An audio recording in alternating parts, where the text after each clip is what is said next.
से विजयी सूर्य से हमारा अजितारा आज संकल्प से ना सजाई तो चिंता यही है रघु शब्द पहले अंतिम पड़ा नाम है मेरा राई।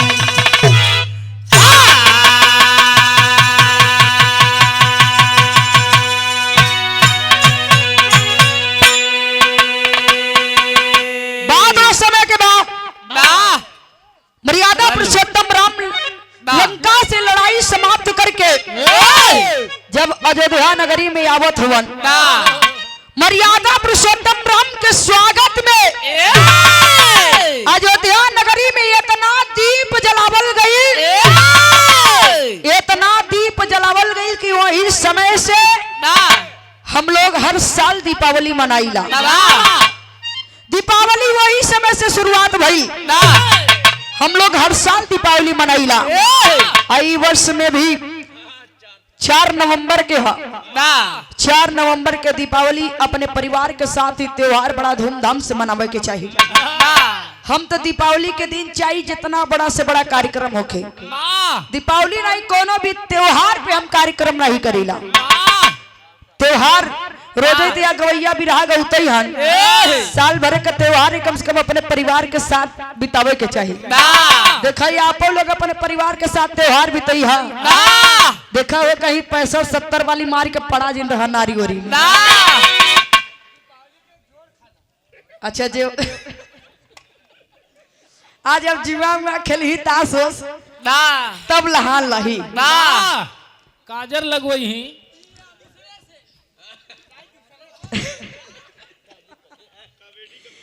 लेकिन इधर मर्यादा पुरुषोत्तम राम का राज तिलक भई। कहल जाला कुछ लोगन के मन का खुशी होला, कुछ लोगन के जुबान को खुशी। कुछ लोग तो बड़ा खुश हुआ तो मर्यादा पुरुषोत्तम राम का जयकारा लगावत हुआ, और जब कुछ लोगन के जवन जुबान को खुशी बा आपस में बुदबुदात हुवन। चाहे जवन होके लेकिन कुल में एकदम राई के समान हुवन। बार बार बोले,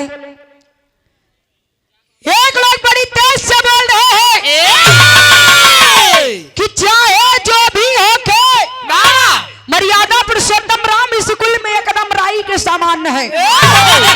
राई यानी कि सरसों से भी छोटा नाम। जब इस बात को मर्यादा पुरुषोत्तम राम सुनते हैं दिल छल्ली हो गया।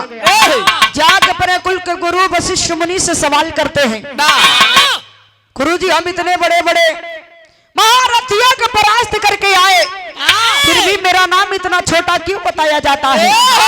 यहाँ एक लाइन कवि जी कव्वाली के भाव में इशारा करत हो मास्टर। इस जमाने को देखते हुए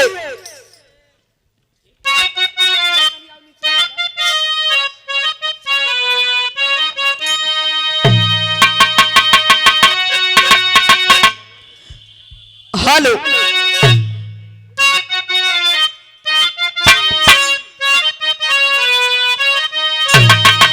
दोष तो उस जमाने को क्या हो गया।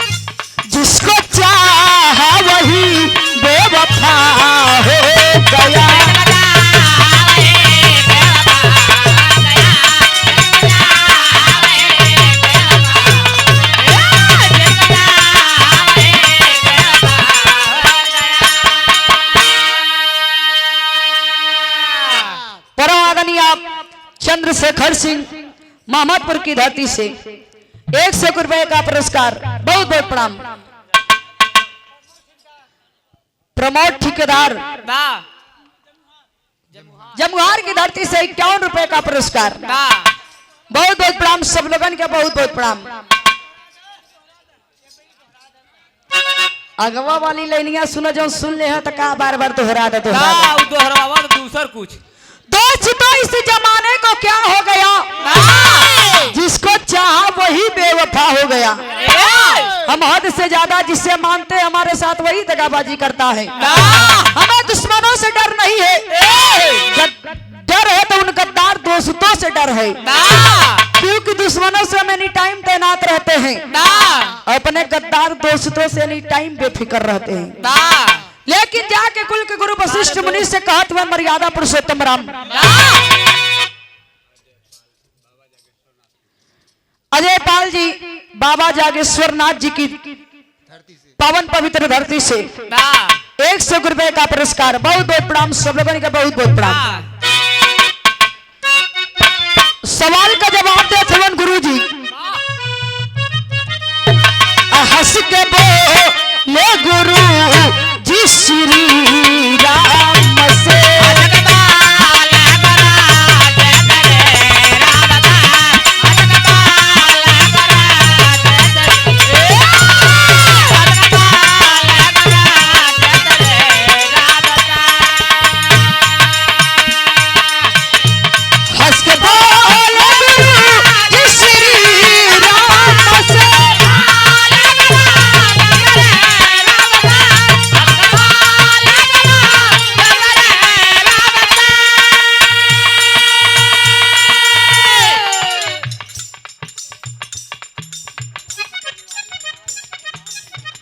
बनवारी पाल बाबूजी की तरफ से 51 रुपए का पुरस्कार। चरण छू के प्रणाम, आशीर्वाद दे कि बिटिया अपने कला में कामयाब हो सके।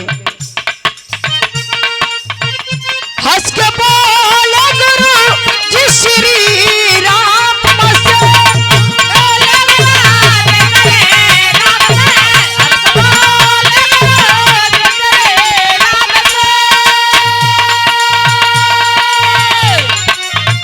प्रश्न बेढंगा करी ना जरूरी नहीं।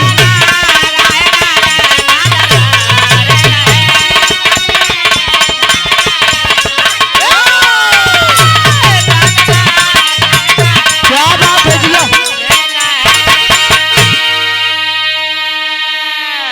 हंस के बोले गुरु जी श्री राम से प्रश्न बेढंगा करना जरूरी नहीं।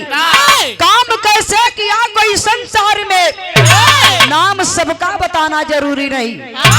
ये जरूरी नहीं है कि किसका कितना बड़ा काम है उसका नाम जताया जाए। बताते हैं तुम्हारे पुरखों की कहानी है, यही से कहानी की शुरुआत हो गई।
वशिष्ठ मुनि बताते हैं मर्यादा पुरुषोत्तम राम को, ये तुम्हारे पुरखों की कहानी है। तुम्हारे पुरखों में ऐसे ऐसे राजा हुए करते थे जिसका नाम बताया गया राजा हरिश्चंद्र। इतने बड़े राजा थे, पूरा धन दौलत पूरा राजपाट ब्राह्मण के दान में दे दिलन। अपने आप की एक डोम की यहाँ बेच के पूरा जिंदगी मरघट घाट पे कर मांगत बिता दिलन। ऐसे भी राजा तुम्हारे कुल में हुआ करते थे। तुम्हारे ही कुल में बताया जाता है जिसका नाम राजा रघु। राजा रघु के 700 मेहरारू रलिन। एक दिन विचार बनौलन, धीरे धीरे चलन सातों सब मेहरारू के पास। कैसे कैसे हो? ऐसे धीरे धीरे चलन, बारी बारी से घर में घुसत हुआ जाए को कहे कि मर विचार बनल हो एक बार संगम प्रयागराज की धरती पे चले खातिर विचार बनावत हुआ। कैसे ही एगो गीत लगल मास्टर,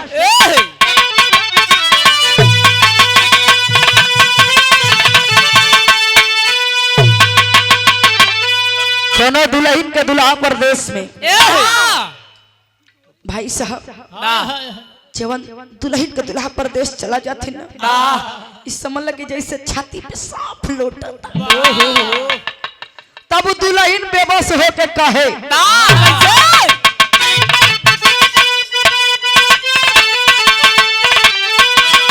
आपिया परदेसिया न भावे गाना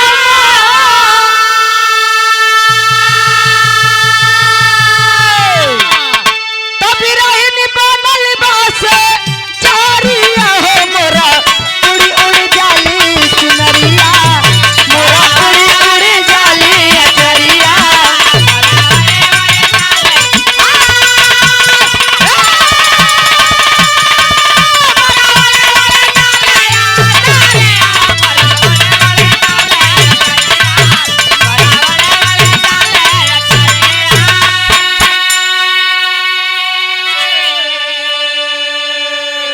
दुल्हन बेबस होकर कली कमर घर द्वार अब नहीं खे भावत ना रहा भी घर में बेबस हो गई।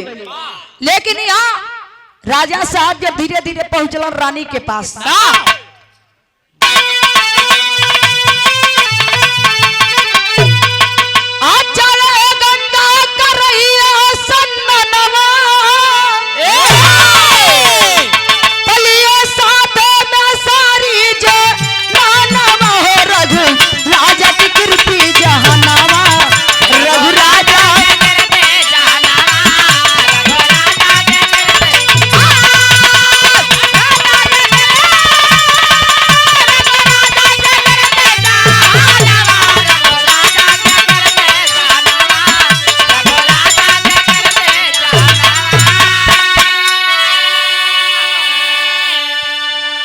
रानी दे तरोज कंचन के बनावा चले ने मवन करी पर हो महीना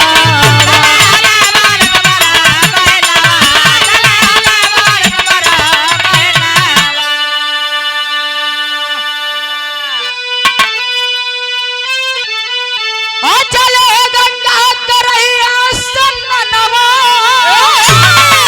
तलिए साथ में सारी जहानवा हो रघु राजा की कीर्ति जहानवा रघु राजा की कीर्ति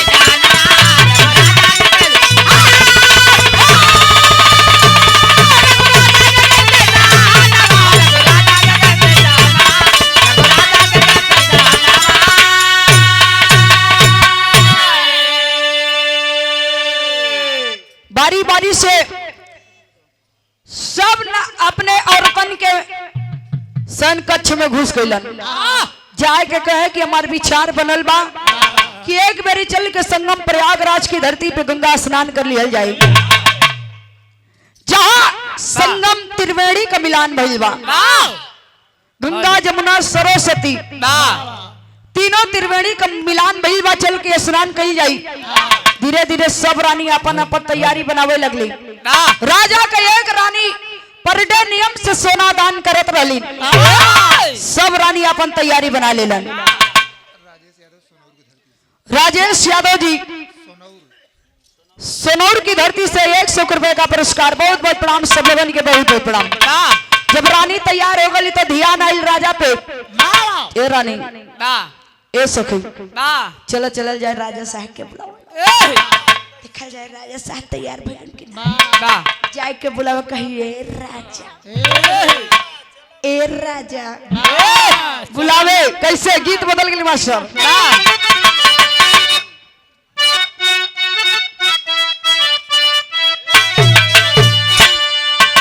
पहले का जमाना भी का जमाना रहे, आजकल तो कुल वही मोबाइल पे हो गई बा। प्रदीप कुमार सिंह बिजली विभाग से ₹51 का पुरस्कार, बहुत बहुत प्रणाम। पहले आजकल लोग मोबाइल से मनोरंजन करत हुआ, पहले के जमाने में माता बहन लोग आपस में बैठ के गीत गौनई गाय के मनोरंजन करें। कैसे मनोरंजन करे मास्टर?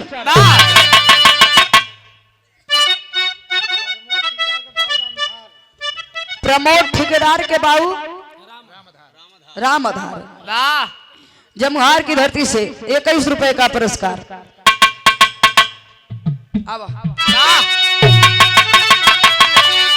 अच्छे गाए बनवारी कदम करे, सोए गए बनवारी कदम करे,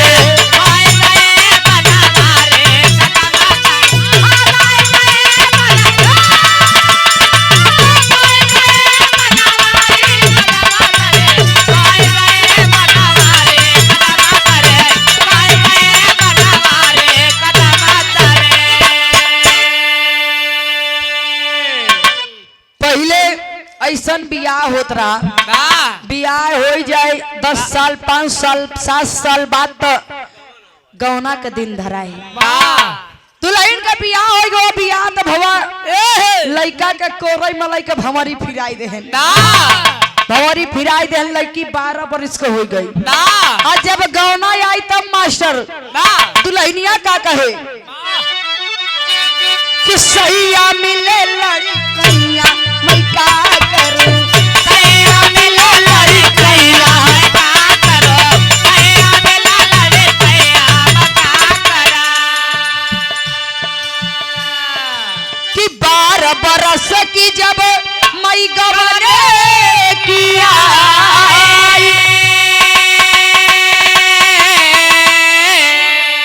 गवन किया सखी जब मैं गवने किया,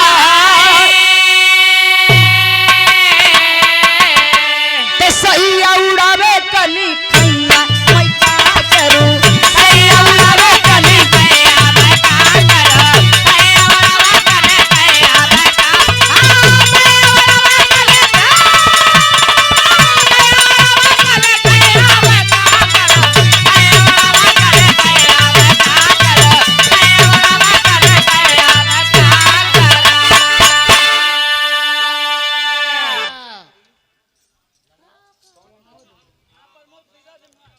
प्रमोद ठेकेदार जमुहार की धरती से ₹51 का पुरस्कार, बहुत बहुत प्रणाम। दुल्हन का जब 12 बरस की रही, जब हम गौने की अली तुम्हार दुल्हा इतना छुटवार रहलन कि लेके 3 गोड़िया पतंग उड़ावत रहलन, लेकिन रानी चले राजा से हक बुलावे कहे ए राजा, ए राजा,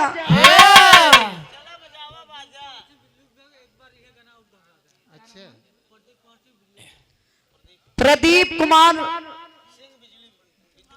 बिजली विभाग आपकी तरफ से ₹51 का पुरस्कार। कहना भाई यही लाइन के फिर से दोहराए था।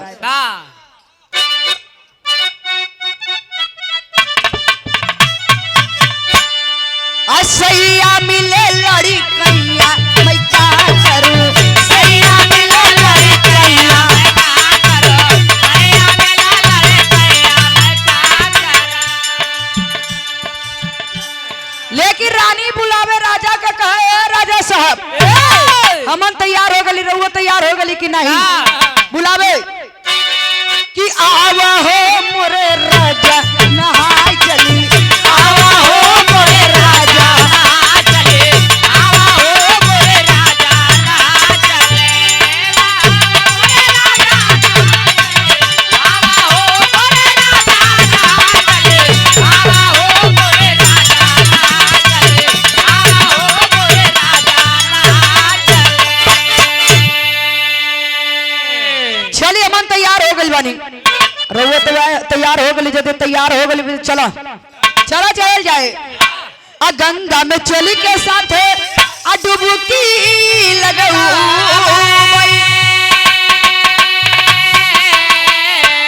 ऋषि और मुनियन के दर्शन हम पाई, बाजे खुशियों का बाजा नहाई चली, बाजे खुशियों का बाजा नहाई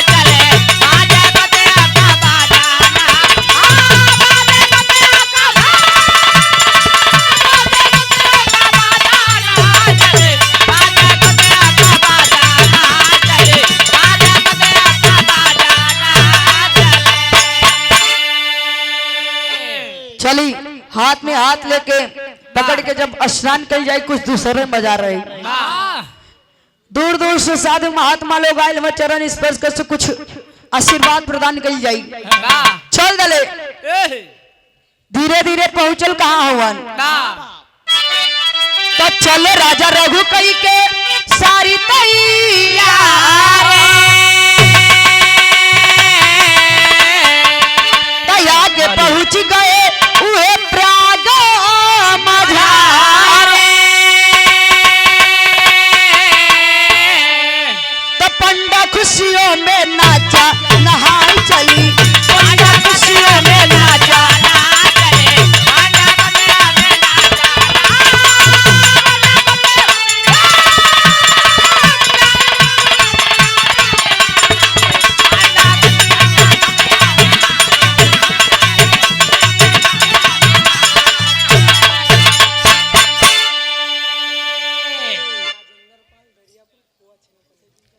राजेंद्र पाल दरियापुर की धरती से छेना खोआ पनीर वाले 151 रुपए का पुरस्कार। आप लोगन के कोनो भी कार्य में यदि आवश्यकता हो तो भैया से संपर्क करिया। गांव इधरे हुई अब हमन के तना ही मालूम है। बहुत बहुत प्रणाम सब लोगन के बहुत बहुत प्रणाम। राजा साहब तैयार होकर अपन सब रानी के लिए आके आ गए संगम प्रयागराज की धरती पे।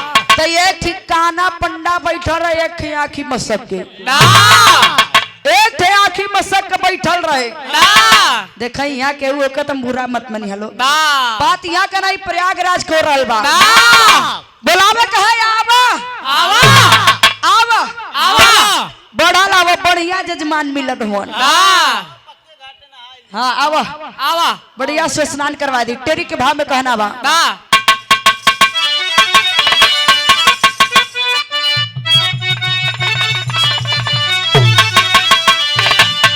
खुशियों का बाजा धाम में बजी खुशियों का बाजा धाम में बजी तो पंडा कहे भाग्य में उदय आई गे राजा यार हो राजा यार हो राजा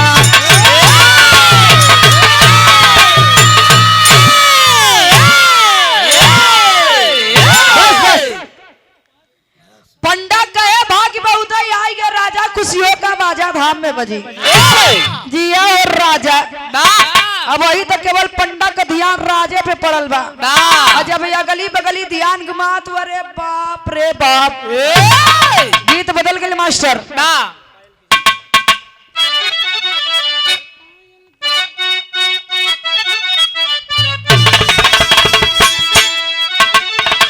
किसी आशिक ने अपनी मासूका के लिए कहा है कि पायल की झनकार रस्ते रस्ते ढूंढे तेरा प्यार रस्ते रस्ते पायल के झनकार रस्ते रस्ते राधा तेरा प्यार रस्ते रस्ते पायल के झनकार रस्ते रस्ते राधा तेरा प्यार रस्ते रस्ते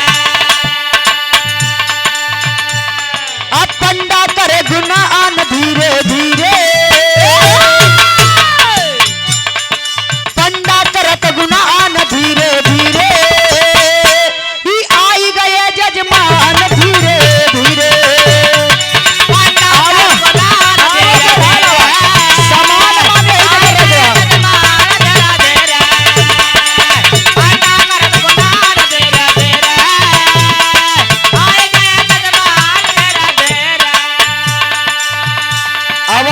पंडा का निगाह इधर उधर गई अरे बाप रे बाप सोच लगे पंडा इनके सास